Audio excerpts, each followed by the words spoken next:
Seguimos ofreciéndoles su espacio Rostros que dejan huella. Hoy con Acacio Sandia Briceño. Ya Acacio nos contó que ellos se graduaron mes y medio antes de cuando le tocaba efectivamente graduarse a sus demás compañeros. Y como ellos no se enteraron que en la universidad había paro y como no existían ni celulares ni nada prácticamente, pues ellos siguieron cumpliendo sus actividades allá en la zona rural del Rubio donde estaban, y les dieron el título antes que a los demás, y como consecuencia de ello les llamaron esquiroles. Y no hubo nadie que se molestara por ese trato, porque si fuera hoy ya se hubieran agarrado a golpe. No, creo que lo soportamos bien, ¿no? Ese grupo estaba, con el grupo mío estaba el doctor Enrique Marquina, el director del hospital. Quique Marquina. Estaba el doctor Villasmil, que fue el jefe de oncología, el primer Octavio, el primer radioterapeuta acá de Mérida. Era un grupo, no me acuerdo cuántos éramos, ¿no? Pero era la cuarta parte del curso, ¿no? Nosotros éramos 107, ¿no? En la promoción, y éramos 4 grupos, ¿no? Un grupo en medicina rural y los otros grupos en medicina, obstetricia. Los otros servicios. Los otros departamentos, ¿no? Exacto. Otros departamentos.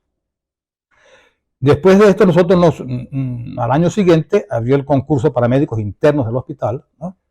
Un concurso de oposición, y quedamos como internos rotatorios del Hospital Los Andes Viejo, ¿no?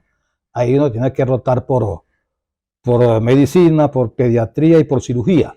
No rotábamos por la maternidad, porque la maternidad no pertenecía al Ministerio de Sanidad. La maternidad era una ente que dependía directamente de la gobernación del Estado de Mérida. Pero no rotábamos, como médicos, no rotábamos por ahí por la maternidad de Mérida. Y funcionaba donde hoy está el Camibula. Correctamente, sí. Ahí nací yo. Usted solo, cualquier cantidad de personas nacieron ahí en esa maternidad tan reconocida, por supuesto, ¿no? Y fue una lástima haber cerrado la maternidad, ¿no? Hoy en día haría muchísima falta esa maternidad, porque hubiera dejado para el hospital 6 quirófanos más, ¿no? Como 60 o 80 camas más para el resto de las otras especialidades que no caben en el hospital ahorita, ¿no? Así es. Hicimos entonces el internado duraba durante 2 años, el internado rotatorio. Después presentamos concursos para ser médicos residentes, y entonces la residencia era casi fija. Y entonces yo fui residente casi fijo del servicio de traumatología. Ajá. ¿Y por qué usted seleccionó traumatología y no otra especialidad? Mira, yo creo, Tuto, que fue una cuestión del doctor Bonomí, ¿no? No sé si te acuerdan, don Justo Miguel Bonomí. Era el jefe del servicio de traumatología, pero era el médico de mamá. Fui con ella varias veces al hospital, ¿no? Él no tenía consultorio privado, atendía en el hospital. Y entonces mamá tenía un problema de una bursitis y él le hizo unas infiltraciones locales y yo fui con ella. Y después mi sobrino mayor, Román José Sandia Saldivia, tenía un problema de genus varus, ¿no? Unas rodillas muy separadas, ¿no? Eso quiere decir que pasaba una pelea de perros, claro, por el medio. Y entonces él estaba tratando con un calzado ortopédico también para corregir esa deformidad. Y no sé, quizás estaba muchacho, y esas fueron quizás las primeras indicaciones, las primeras manifestaciones de estar cerca de un médico especialista, ¿no? Y después, cuando estaba uno estudiando, lo vimos operar. Era un excelentísimo cirujano, ¿no? De manera que me atrajo mucho, y además el trato de él era una persona muy agradable, el doctor Bonamín, de esos jefes de verdad, que se saben imponer sin groserías y sin ninguna cosa, ni voz altisonante, sino con calidad humana. De manera que eso me hizo meterme por allí, por la traumatología, ¿no? Ahí descubrió usted la vocación. Ahí descubrimos la vocación, sí. Después de allí, de 2 años de residencia, por sugerencia del doctor Juan de Dios Celis Dávila, que era otro de los adjuntos del servicio, me dijo que me fuera para la Argentina, al Hospital Italiano de Buenos Aires, donde había estado unos 3 meses por allá. Y me dijo que era una excelentísima escuela, que estaba a nivel de las escuelas europeas y de cosas, que tenía la gran facilidad del idioma, que no tenía que estar aprendiendo otro idioma, que fue una desgracia, porque eso no hubiera ido al exterior hubiese aprendido el inglés u otro idioma. Claro. De manera que ya también pasamos casi 2 años en el Hospital Italiano de Buenos Aires, y fui después a Sao Paulo, a la Santa Casa de Misericordia de Sao Paulo, a completar 4 meses más de formación en ortopedia y traumatología. Y cuando regresé en 1970, yo regresé en diciembre de 73 para las elecciones de ese año, y ya estaba el hospital recién inaugurado, el Hospital Universitario de los Andes. Sí. Por cierto, cuando llegué me invitaron a almorzar, ¿no? El doctor Guillén, el doctor Celis y el doctor Herrera, que ya estaba en el servicio, a la casita de las Rosas. Ajá. De esa época, ¿no? Y por supuesto, sin haber ingresado al servicio ni tener ningún puesto, me encasquetaron las guardias del 24 de diciembre. O sea, encontraron a ella. Sí, por cierto que en la fiesta de fin de año de la familia estábamos en la casa de la tía Braulio, ahí en la avenida Bolívar. La Bolívar.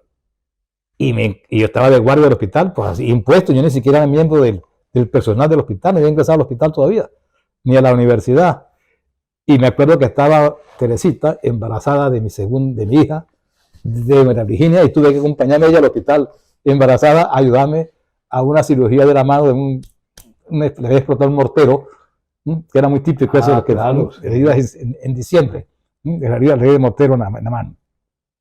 De manera que ahí, en el año 74, ya en febrero de 74, ingresé al hospital universitario, por supuesto, y a la universidad. Como especialista. Y ingresé como profesor asistente, porque yo había ido con una ayuda becaria de la universidad, y por el compromiso de esa beca tenía que trabajar mínimo 2 años a la universidad. Y ahí ingresé a la universidad. Y trabajé en ese hospital, fui jefe de servicio, jefe de departamento, jefe de cátedra, jefe de posgrado de traumatología, hasta que me ayudaron por decreto. Yo regresé de un congreso de traumatología, un congreso latinoamericano que fue en Margarita, y cuando regresé pasé por la caja a cobrar mi quincena y me dijeron, doctor, usted ya no está en la nómina, usted ya no figura aquí. Sí. ¿Usted no solicitó la jubilación? No. Siendo jefe del servicio de traumatología, cuando llegué a cobrar no tenía... O sea que de oficio lo echaron para afuera. De oficio. Sí, ni siquiera le dieron las gracias. No, en absoluto. Increíble.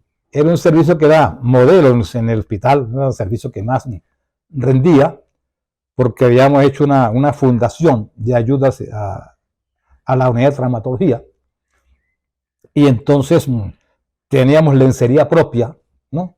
Marcada con Fundaot, se llamaba, claro, Fundación de Ayuda Ortopedia y Traumatología. Esa ropa incluso se lavaba fuera del hospital para evitar que se perdiera la ropa.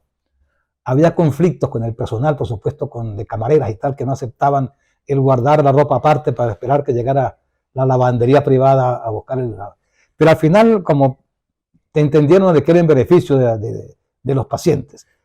La sala tenía 32 camas de hospitalización, y por eso teníamos 100 fundas de almohadas, 100 sábanas, 100 cobijas. Teníamos 30 en uso. Un buen colchón por 32 en uso, 32 en lavandería y 32 en stock, ¿no? Hoy en día vas al hospital y da dolor, ¿no? Los colchones todos rotos, roídos, manchados. Dado ciertamente es una tristeza, porque nuestro hospital fue un hospital modelo a nivel nacional y en algunos casos a nivel internacional, ¿no? Así es. Yo recuerdo una visita de unos profesores nuestros de Argentina, el doctor Luis Miguel Japas, estuvo en el hospital en el año 75, 76, y recuerdo que estábamos pasando por los pasillos y dijo, che, Sandia, pero por acá trafican pacientes. Aquellos pisos tan de granito, tan pulidos, tan bien tenidos, ¿no? Tan pulcros, que no podía creer que esos pasillos eran únicamente, que eran de uso público, ¿no? Sí, doctor, igualito, ¿no? Era un hospital modelo. Y nosotros teníamos un quirófano fijo para traumatología, que era el quirófano 2, de lunes a viernes. Eran 5 turnos quirúrgicos. Y teníamos 2 turnos quirúrgicos en cirugía ambulatoria en lo que es el ambulatorio de Venezuela, en el antiguo sanatorio. Larga estancia. En larga estancia. Y a través de la fundación pagamos al anestesiólogo y la instrumentista en horas de la tarde. De manera que llegamos a tener hasta 11 turnos quirúrgicos semanales, ¿no? Era una cosa fabulosa. Fabulosa. Tenemos que ir a la publicidad. Vamos al corte y ya regresamos para continuar disfrutando de este espacio, rostros que dejan huella. Ya venimos.